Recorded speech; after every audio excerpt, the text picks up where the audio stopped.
Cambridge school में सभी छात्र छात्राओं का स्वागत है। ऑनलाइन सुविधा CSK पे आप YouTube चैनल पे देखेंगे। क्लास 8 के लिए जैसे कि मैं पहला लेसन चैप्टर 1 रैशनल नंबर पढ़ा चुके हैं। आज एक्सपोनेंट्स के बारे में चैप्टर 2 को पढ़ाएंगे। तो एक्सपोनेंट्स क्या है, तो आप ध्यान देंगे पिछले चैप्टर में आपने रेशनल नंबर पढ़ा था और सेम जो एक्सपोनेंट्स है वो रेशनल नंबर पे ही आधारित है। जैसे कि late a upon b any rational number and m and n be any integer। यानी यहाँ जो a और b है वो एक रेशनल नंबर के रूप में पाए जाएंगे। a अपन b के रूप में कोई एक नंबर होगा और उसके साथ साथ m and n भी यानी इंटीजर्स होंगे। देन वी हैव, जैसे आप फर्स्ट फार्मूले हैं ये सब, इसको अच्छे से ध्यान देंगे। a अपन b जो यहाँ आपका दिख रहा है यह एक रेशनल नंबर है जो कि न्यूमरेटर बाय डिनोमिनेटर के रूप में बताए थे पिछले वीडियो में कि a को न्यूमरेटर बोला जाता है और b को डिनोमिनेटर बोला जाता है। न्यूमरेटर को हिंदी में अंश बोलते हैं और डिनोमिनेटर को हिंदी में हर बोलते हैं। m यहाँ जो दिख रहा है ये आपका पहले मैं लिखा हूँ इंटीजर m एंड n जो है वो इंटीजर्स के काम करेंगे, यानी जो इसका रेशनल नंबर का यानी जो पावर होगा वो इंटीजर्स के रूप में ही होंगे। a अपन b का power m, a upon b का पावर n। तो आप सीधा ध्यान देंगे कि जब सेम बेस होगा उस कंडीशन में बेस को सेम लिखते हुए पावर को ऐड कर दिया जाता है। यहाँ कोई जरूरी नहीं है कि a अपन b का power m into a upon b का पावर n ही होगा। ये कोई नंबर भी हो सकता है। जैसे कि एग्जांपल के लिए मैं आपको बता दूं कि 3 अपन 5 का पावर मान लीजिए 2 हमने ले लिया और यहाँ इंटू 3 अपन 5 का पावर हमने 5 ले लिया। तो आप यहाँ देख रहे हैं कि a का काम 3 कर रहा है, b का काम 5 कर रहा है, वैसे ही इसमें भी a का काम 3 कर रहा है, b का काम 5 कर रहा है। लेकिन जो m है और n है ये आपको दिख रहा है कि दो नंबर अलग अलग होंगे। वैसे मैंने m का स्थान पे 2 लिया और n का स्थान पे 5 लिया। हमने किया क्या है फार्मूले में कि a अपन b को यानी a अपन b का काम यहाँ 3 अपन 5 कर रहा है तो 3 अपन 5 हम रखेंगे और जो इसके पावर हमने यहाँ दिखाया है कि m प्लस n, तो m के स्थान पे हमारे पास है 2 और n के स्थान पे हमारे पास है 5। तो इसका आंसर हम लोग लिखेंगे 3 अपन 5 का पावर 7। अगले सेकेंड टर्म में आप देखिए a अपन b का पावर n दिया है, डिवाइड a अपन b का पावर n दिया हुआ है। तो इसको जब मल्टीप्लाई होता है तो जो पावर होते हैं उनको ऐड कर दिया जाता है यानी जोड़ दिया जाता है। लेकिन जब वही डिवाइड का सिंबल लगता है तो उनके पावर में माइनस किया जाता है। डिफरेंस इतना ही होता है कि डिवाइड के लिए 2 ही नंबर पे सीमित कर दिए जाते हैं, लेकिन मल्टीप्लाई के लिए हम यहाँ और भी नंबर बढ़ा सकते हैं। 3 अपन 5 का पावर हम यहाँ 5 लिख सकते थे और इसके भी पावर को हम यहाँ ऐड कर सकते थे। लेकिन यह काम इसमें आप नहीं कर पाएंगे, इसमें माइनस करना है। तो a अपन b का पावर m और a अपन b का पावर n है, इसमें डिवाइड कर रहा है। तो इसका आपको हम एग्जांपल यहाँ पे दिखा रहे हैं। जैसे हमने ले लिया कि 4 अपन 7 का पावर 6 और डिवाइड कर दिया 4 अपन 7 का पावर 3। तो हमने आपको बताया कि बेस सेम लिखा जा रहा है। a अपन b का काम कर रहा है 4 अपन 7 और पावर को यहाँ क्या किया गया है, माइनस किया गया है। तो 6 माइनस 3 आपका हो गया, यानी कि 4 अपन 7 का पावर 6 में से 3 जाएगा, आपका बच गया 3। अगला a अपन b का पावर m जब किसी रेशनल नंबर के इंटीजर्स पे इंटीजर्स लगा है यानी पावर पे पावर लगा है तो आप वहां पावर का मल्टीप्लाई करेंगे बेस को के ऊपर। जैसे इसका एग्जांपल हम आपको दिखा रहे हैं, थर्ड नंबर एग्जांपल है, यहाँ पे ध्यान दीजिएगा। जैसे हमने ले लिया एक छोटी सी नंबर 1/2 का पावर हमने कर दिया 3 और इसका पावर हमने लिख लिया 2।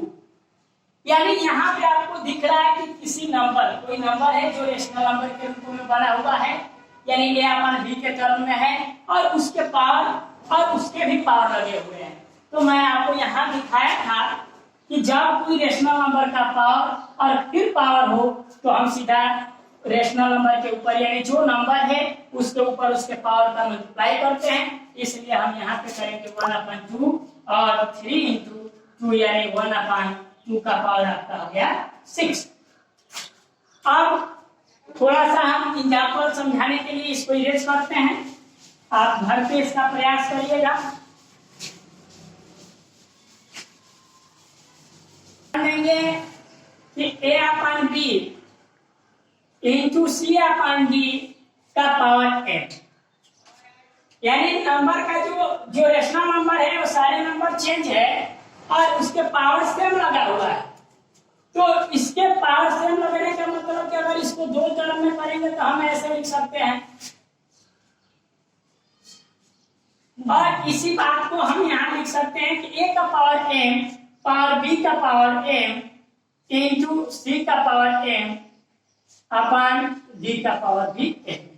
तो हम किसी नंबर पे लेंगे इसको, जैसे मैंने ले लिया 1/2 इंटू 3/4 का पावर हमने ले लिया 2।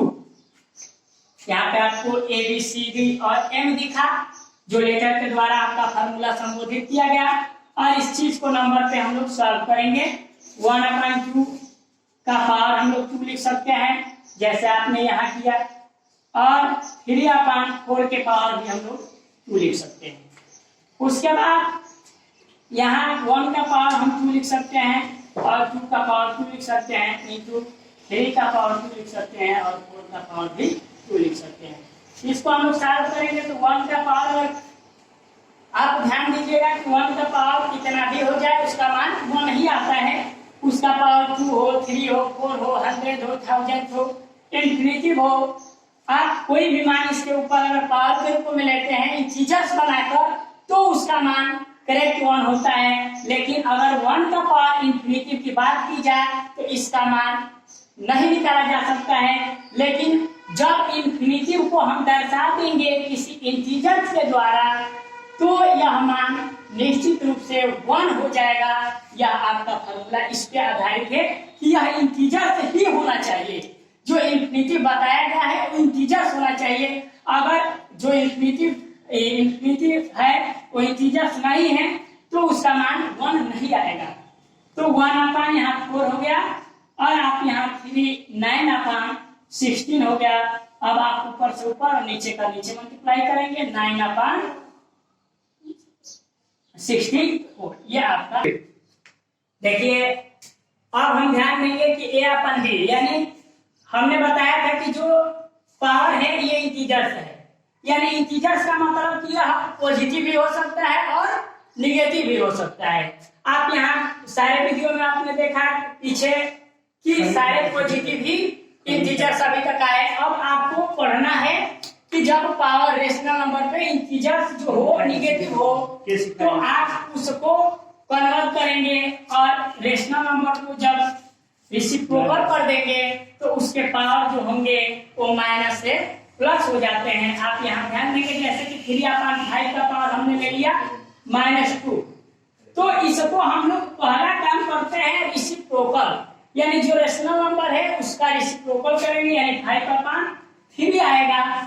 इसको हिंदी में कहते हैं व्युत्क्रम, यानी जब व्युत्क्रम करते हैं तो जो पावर होता है वो आपका माइनस से प्लस और प्लस से माइनस हो जाएगा और यहाँ आप मल्टीप्लाई करेंगे 25/9, ये आपका आंसर आएगा। अब आप यहाँ ध्यान दें, कोई भी पावर हो किसी भी नंबर x y z कोई नंबर हो, किसी भी नंबर का पावर अगर 0 होता है, लेकिन यहाँ भी केयर करना है कि जो 0 हो वो एनी टाइम इंटीजर से ही हो। अगर कोई मुद्दा दूसरा बनाता है कि ये जो 0 है ये इंटीजर्स ना होकर होल आ जाए या कोई और भी नंबर के रूप में ले लिया जाए तो उस कंडीशन में इसका मान नहीं निकाला जा सकता है, बल्कि जो रेशनल नंबर है कोई भी एनी रेशनल नंबर पास zero where zero integers number zero integers, यहाँ थोड़ा सा ध्यान देंगे कि जीरो इंटीजर्स तो है, लेकिन इस जीरो को नहीं हम पॉजिटिव इंटीजर्स के नाम से जानते हैं और ना ही नेगेटिव इंटीजर्स के नाम से जानते हैं। जीरो एक इंटीजर्स है और जब यह रेशनल नंबर के रूप में रहता है तो कोई भी नंबर हो, कोई भी अक्षर हो, उसका मान 1 ही आएगा। वो 1 का पावर 0 हो फिर भी 1 आएगा, अगर 5 का पावर 0 हो फिर भी 1 आएगा, 100 का पावर 0 हो फिर भी 1 आएगा। Thank you all the most. जय हिंद, जय भारत।